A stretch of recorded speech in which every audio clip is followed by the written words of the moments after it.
To make these fun little wrap knit bracelets, all we're going to do is cast on and bind off. And if you look in the pattern, it'll tell you the yarn and the needle that I used. I'm going to show you the little bit of the cast on first, and then I'll give you a couple tips as I'm going. So get the end of your yarn, okay? And you need to make sure to leave yourself a decent sized tail because you'll be doing a little bit of sewing to get that button on and the button loop on in the end. But then just give yourself a little slip knot, making sure you leave that tail like we talked about, and cast on however many the pattern says for the size that you want. Please make sure to cast on loosely. I'm going to be using a single cast on because this is a beginner pattern, and the single cast on I find is the easiest cast on for a beginner to do. Now, you don't want to do this too tight. If you find that your cast on is too tight and you can't just kind of loosen it up on your own, you can always cast on onto a larger needle. Once you've cast on as many as you need to cast on, it will be time to bind off. So I may have cheated. Here we have all those cast-ons, and now it's time to bind off.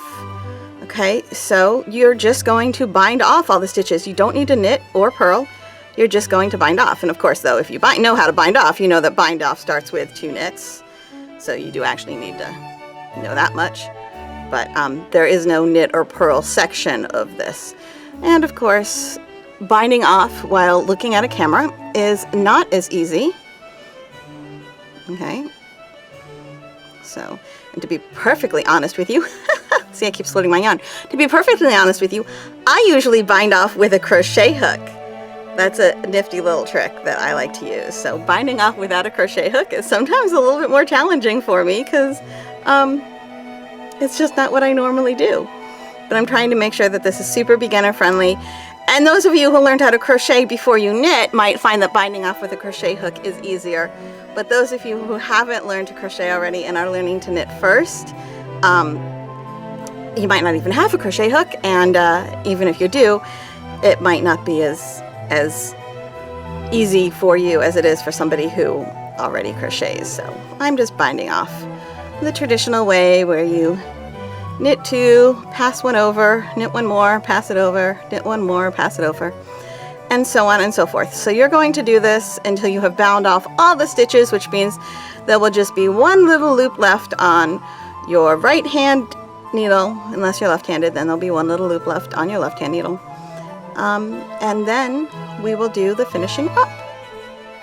Once you've bound off all the stitches, you can fasten off by pulling that last loop long and just take your cut. You're going to have to cut your yarn, but then feed it through that last loop and give it a little tug. And now you're all done with your stitching. See? So now you might notice that it's a little wonky, a little gathered.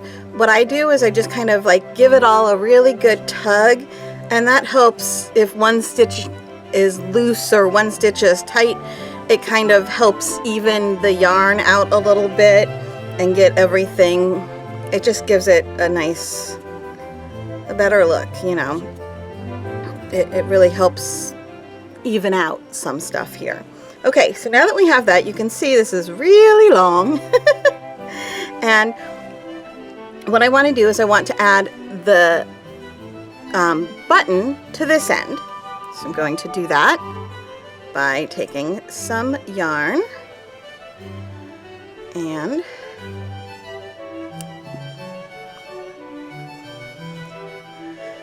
threading that up on a needle.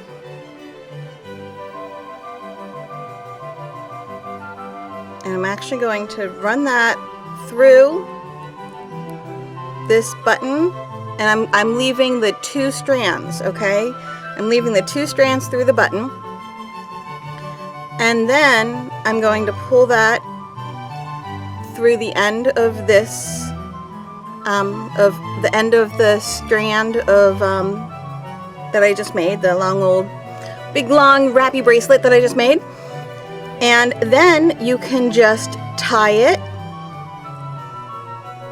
do a nice little double knot, pull it really tight, and then you can either kind of weave the ends down with the needle, or you can just cut the ends because they're really not going to be seen under the button.